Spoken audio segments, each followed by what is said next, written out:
Allah Subhanahu wa taala tidak menerima dagingnya, darahnya, akan tetapi Allah Subhanahu wa taala menerima takwa yang ada dalam hati kita.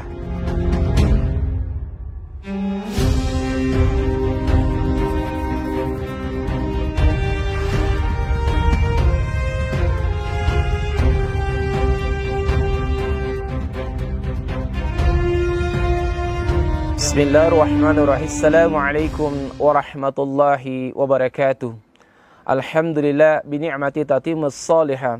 Allahumma salli ala Muhammad wa ala alihi wa ashabihi ajma'in bi rahmatika ya arhamar rahimin. Alhamdulillah, setiap syariat Islam memiliki maqasid, tujuan dan hikmah. Pertanyaannya adalah, apa hikmah daripada syariat kurban itu sendiri? Pertama hikmah, kalau kita ambil dari kisah daripada syariat kurban ini, pada kisah Ibrahim, Allah Subhanahu wa taala berfirman, "Inna hadza lahuwal bala'ul mubin." Sesungguhnya ujian ini adalah ujian yang besar dan nyata. Maka berkurban adalah ujian nyata bagi orang-orang yang memiliki kesanggupan atau harta. Demikian Allah Subhanahu wa taala menguji Ibrahim atas cintanya pada Ismail. Maka bagi kita adalah, jika kita orang-orang yang memiliki kemampuan dan mampu melewati ujian ini dengan cara berkurban, maka otomatis Allah Subhanahu wa taala memasukkan kita, inna kadzalika najzil muhsinin. Bagi orang-orang mendapatkan, orang-orang yang diberikan Allah Subhanahu wa taala kebaikan, pertama adalah kebaikan, ketakwaan dan keimanan kita kepada Allah Subhanahu wa taala. Karena berkurban ini adalah terkait dengan takwa, hubungan vertikal kepada Allah Subhanahu wa taala.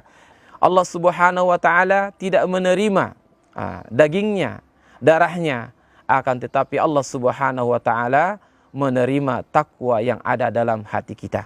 Selanjutnya bahwasanya wa fadainahu bidzibhin azim.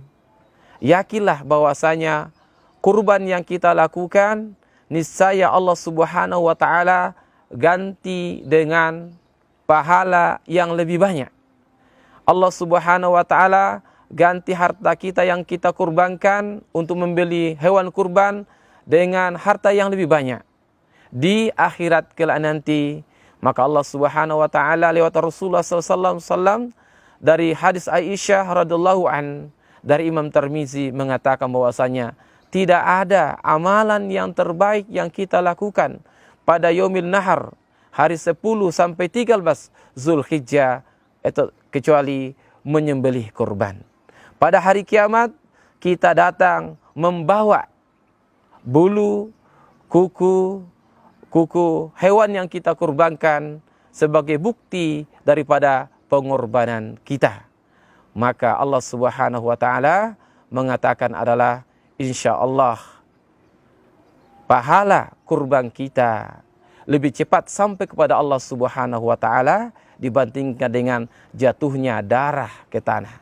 Oleh karena itu, kurban akan meningkatkan ketakwaan dan memutus cinta kita kepada harta menuju cintanya Allah Subhanahu wa taala. Demikianlah yang Ibrahim alami. Ia sangat cinta Ismail, kemudian disuruh berkurban. Hikmahnya di sini adalah kembali memusatkan cintanya kepada Allah Subhanahu wa taala. Yang hikmah selanjutnya bahwasanya hewan kurban ini adalah maqasidus syariahnya adalah hifzul mal. Dengan adanya kurban ini, maka di sana ada perputaran ekonomi. Para peternak secara periodik per tahun bisa memelihara kemudian menjual ternak mereka. Dari peternak, pedagang, dan lain sebagainya akan berputar uang di sana. Maka hikmah yang ketiga adalah ada perputaran ekonomi di sana. Hikmah selanjutnya adalah, ini ibadah kurban adalah ibadah yang kita sholat dulu baru berkurban. Ini menunjukkan bahwasanya ibadah kurban adalah sangat erat dengan ibadah terkait dengan horizontal, hablul minan nas. Maka berkurban adalah momentum bagi seseorang untuk berbagi. Hubungan hablu minan nas lebih kuat di sini lewat ibadah kurban di sini.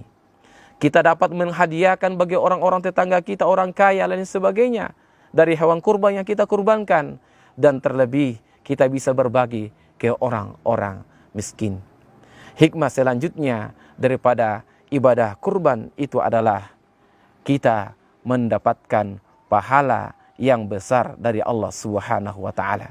Karena tidak ada yang kita cari kecuali pahala Allah Subhanahu wa taala. Seperti hadis yang sampaikan tadi bahwasanya ibadah kurban ini adalah ibadah yang langsung Allah kasih ganjaran,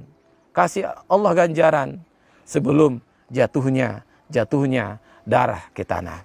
Dan selanjutnya kita ambil hikmah dari bahwasanya ibadah kurban ini dalam surah As-Saffat pada cerita Ibrahim bahwasanya dengan ibadah kurban ini insya Allah akan memberikan kebaikan, memperbaiki keturunan.